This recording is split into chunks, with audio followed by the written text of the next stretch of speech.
bizarre pick. Yeah, he's a very popular name. Next guy is a guy that I've always been a fan of, and he's sliding in a lot of the mock drafts, and that's a guy called Corey Durden. Hey everybody, welcome to the 2021 full Blue Abroad Draft Preview. I've got the POM with me.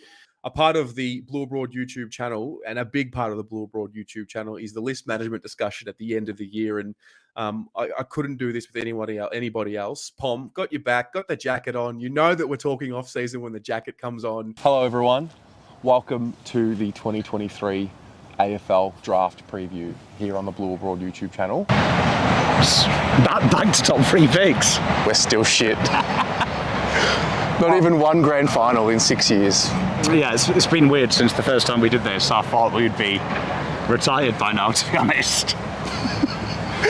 Not one grand final. 6 drafts. 6 drafts, yeah. We're clocking them up. Double figures soon. Maybe when we hit 10, we'll be talking about a flag. Yeah, Jesus, yeah. I'll be in my 40s then. I guess we're back in the top 5, but better? We are better. No, we are. Oh, 100%. Yeah, I mean, I'll be honest, I didn't expect 6 years in we'd be doing top 3 picks, but it's top 3 picks for a reason. Yeah. We've come in quite hard into this draft, so that's a good place to be. It's a good top 5 pick. Okay. So obviously we are here. 2024 draft is upon us. This is the annual Blue Abroad Draft Preview with Pommy. We're going to go through pick 3. Well, we have gone through pick 3, but we are going to go through, and you're going to give us, 3, 4, 5 options. And then a pick that hasn't been spoken about is 38 at all on this channel. So we will go through some options for pick 38. Now, let's start with pick 3. Actually, let's start with just draft in total. What is your feeling as to what's happening with this draft? Because the last time we spoke with Dylan Alexander, there was like, Jagger Smith is the consensus best player. Now it seems to be maybe Sam Layla will be the top pick. I think this draft is the first in a couple of years where number 1 is not 100% known going into it. Yeah, well, I mean, every man and his dog now has a computer and talks about the draft, so usually everyone follows everyone else. This year, people are using the phrase super draft, deep draft. There's lots of excellent words. I think what this is showing you is that the depth of talent is incredible this year, and that was something we talked about last year to look out for this year. Role players are paramount, so I would say 1 to 5, shoestring between them all. 5 to 15, another shoestring. And then from 10 to 40, it's pick your poison. Really? So it's probably, we're anticipating 70 to 75 picks this year, which for an AFL draft where we're complaining there's not enough picks and enough kids coming through, this is going to be quite a deep draft, and quite a draft that if you're Carlton, the PODs in the top 3 probably are everything that we're lacking in our midfield. Right. So we're definitely getting a midfielder, we know that, with our first pick.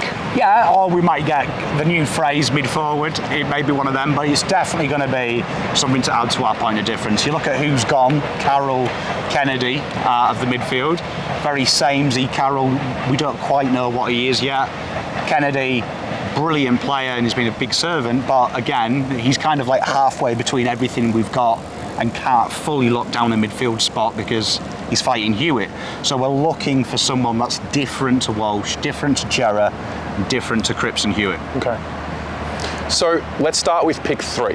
Now, the last time we spoke was with you and Dylan, and like I said, there was this assumption that Jagger was going to go pick 1 in that video, or there was an inkling.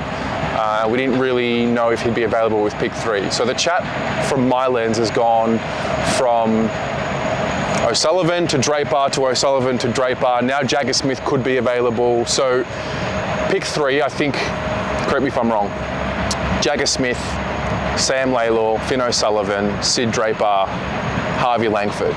Is it like one of those?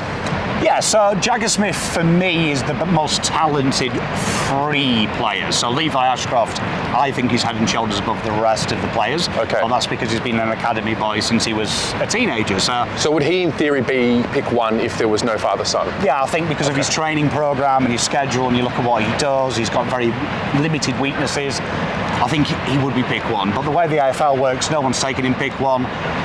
North Melbourne may not even select him because North Melbourne have this idea of we pick the guy, don't match bids. it's because we want you and it helps you stay. And then Carlton probably don't pick Levi Ashcroft because we've done a business with Brisbane. So you'd imagine there was a secret handshake of, we're going to help you get this pick, but promises you won't bid on Levi. And we said, okay, cool, yeah, because they'll have asked why we wanted to do that pick swap with Brisbane. So that will be in there. So for Carlton, there's 3 players there. I am discrediting Jagger Smith for one reason. He's an accumulator that doesn't penetrate. Okay. And if I had to pigeonhole our 2 exciting midfielders, Chera and Walsh, that's my issue with them as well. They don't really penetrate at speed. Walsh, I hate it when he's doing that inside midfield job. I want him to be the guy getting the ball, not getting it out. So Jagger's kind of discredited. I feel like we don't need that. All right, well, let's go. Okay, so let's go. We've narrowed it down then. So we're going to do 3. We usually do 5. Wow. But I'm going to make it a bit harder because putting that much pressure on yourself. Well, it's too easy working out what Nick Austin's doing, so okay. I'm trying to make it harder. So we'll start with the guy that everyone's linked with, and obviously Carlton Football Club.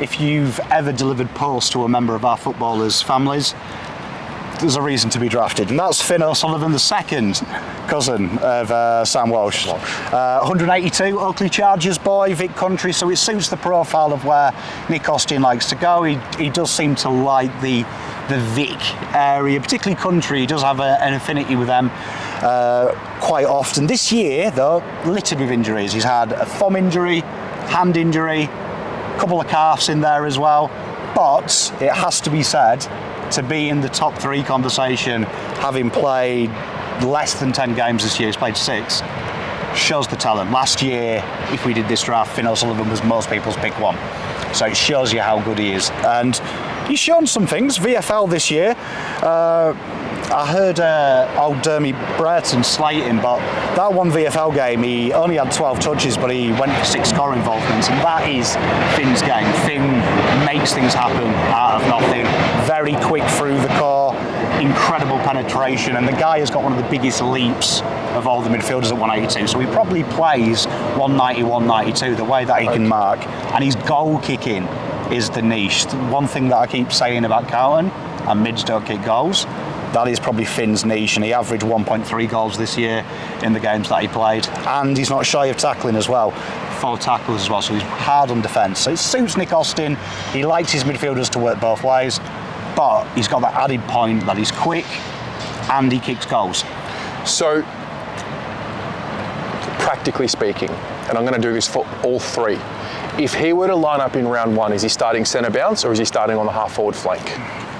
My issue with Finn is I'm not 100% convinced he'll be fully ready to go for round 1. With the injuries this year, and they have been so intermittent as well, he is coming back from a longer run-up than the rest. And I know people love Finn, and so do I, but I think that has got to be something that's taken into consideration. A few bone issues and a few muscle issues, that needs to be checked to see if that's something that is bone density, if that's something that's going to be a regular thing. It's a weird thing that he went from no injuries to suddenly he's been very unlucky this year. Right. So I think there is like a question mark. For me, if he starts round 1, you don't want him in the middle of the first 6 months. You want to make sure he's getting that body, getting used to the game. And I still think he can be dangerous pinch hitting around stoppage in the forward half.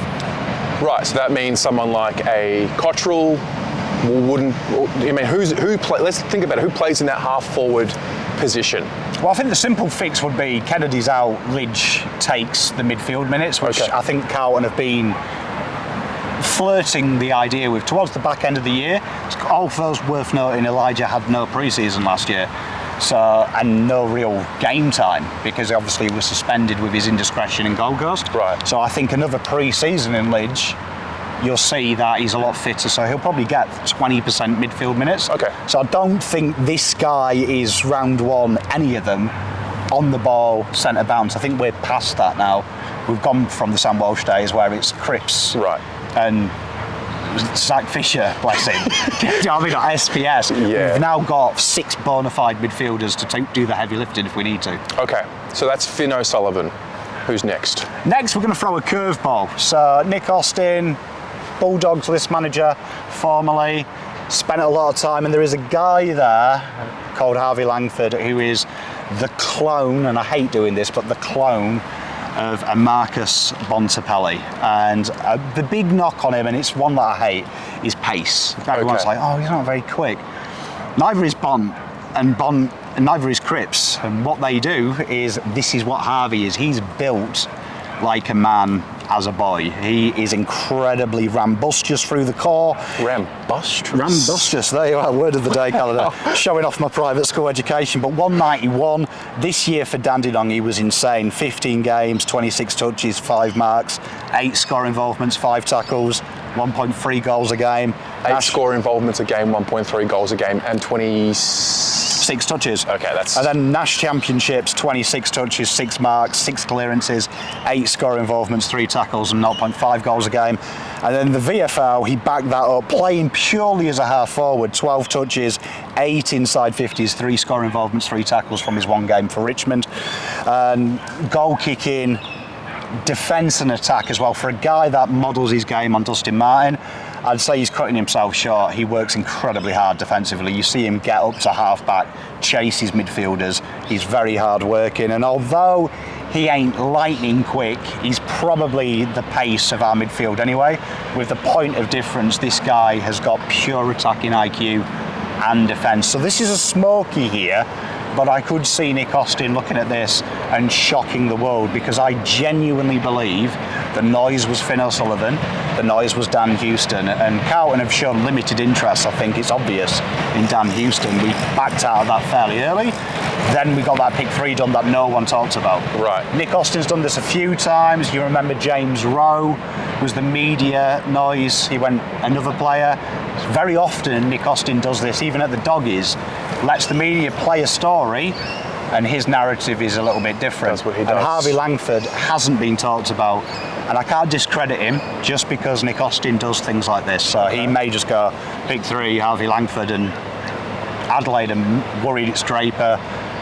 They're expecting Jagger to fall there, and suddenly they've got the world at their feet, and Carlton have targeted what they want. So he, again, like Finn O'Sullivan, would start... He would 100% start round one, and he would start on a half-forward flank. At 193 and built like he is. I could actually see him going on the ball day one. He is big, and I could see a future of him being what we're trying and hoping that Cooper Lord was last year, where he can do George Hewitt's role, but then get forward. I think you're actually finding someone who is probably the successor to Cripps in that midfield. Yep. I know that's a bold call, but I could see Harvey Langford being 4 years' time. Cripps goes to a half forward role, 3rd forward, and it's Langford's midfield, and he's like, look, I'm the big boy here now. Give the ball to me, I'll control the game. Okay. Oh, interesting. Harvey Langford. And number 3? My boy, Sid Draper. Sid the Kid. So for a guy that was ranked on my rankings 17 last year, to come into this conversation just shows how good he is. And I was hot on him because I thought we'll probably have a pick there. I was bullish and was like, we'll win the flag. Pick 18. He's around 17.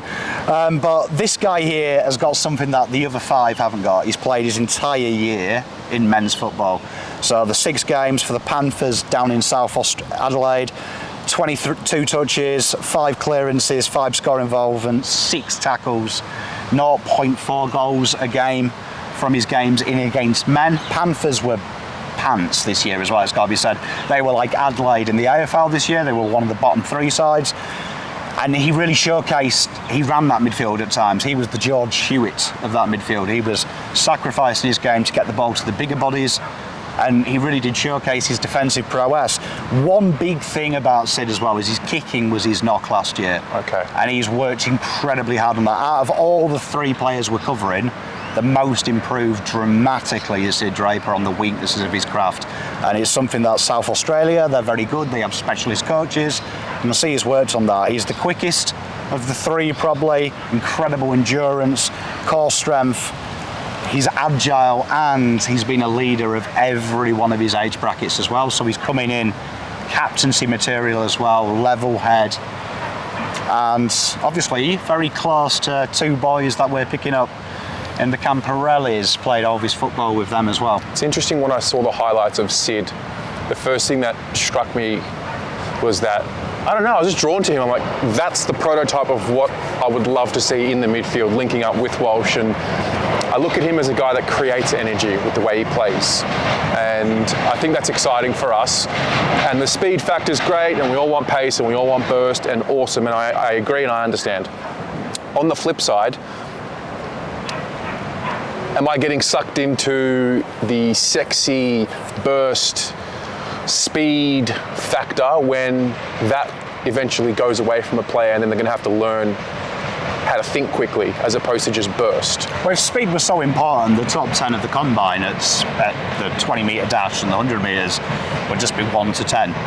So that's why I always say, if speed was the separator of all players, it'd be quite simple for a list manager to just say, right, ignore the agility test, ignore the vertical leap, we'll just watch the running and go, oh, okay, cool, there's our 10.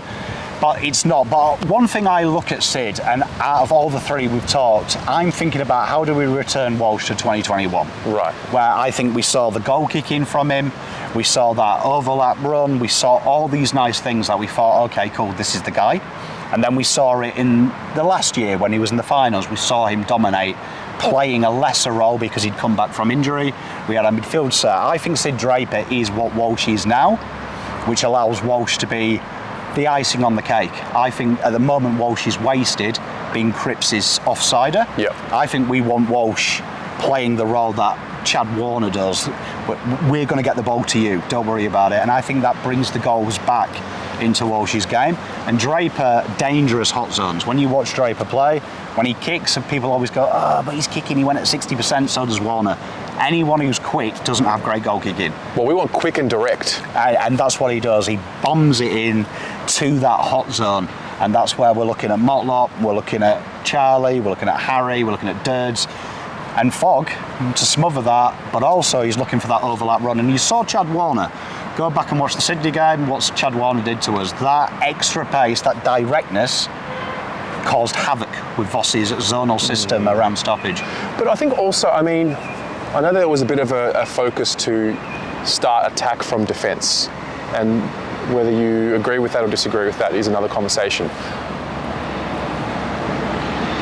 Do you think it's fair to say if we can win more of the ball at centre clearance and create from centre, it gives our forwards a better opportunity than what it would be if we start our attack from defence? 100%, and I think you also see our transition last year was ranked top 4 for most of the year. Yeah. That was when Chera and Walsh were working two ways. Once that started to fall off and one of them got injured or we had to change their roles because of more injuries, you found the midfield couldn't quite keep up with going two ways full time. Draper is one of them exceptions out of all three we've talked about who can physically get there quick to centre half back, help win the ball back, get the ball through the middle and then overlap and get on the other end of it as well, which again helps Carlton. Voss loves to flood channels. Sid Draper is your channel floodder. Okay. If all three are available, Sid Draper, round 1. Oh, 100%. Midfield? Half forward? I think you'll see like a little cosy roll, probably at half forward, pinch hitting in the midfield. Okay. Which is the dream for all three, really. We don't want any of them to have 80% midfield time. Right. All three are available. Who'd you go? I'm 1,000% in on Sid Draper. Yeah. I genuinely, vehemently believe no one would want Finn O'Sullivan as high if they didn't hear he was the second cousin of Sam Walsh. I genuinely think the order would be Draper for consistency, Mr. O'Sullivan second, then Langford third. Okay. There you go. What about you? What do you think we're going to do with pick 3? Let us know in the comments below.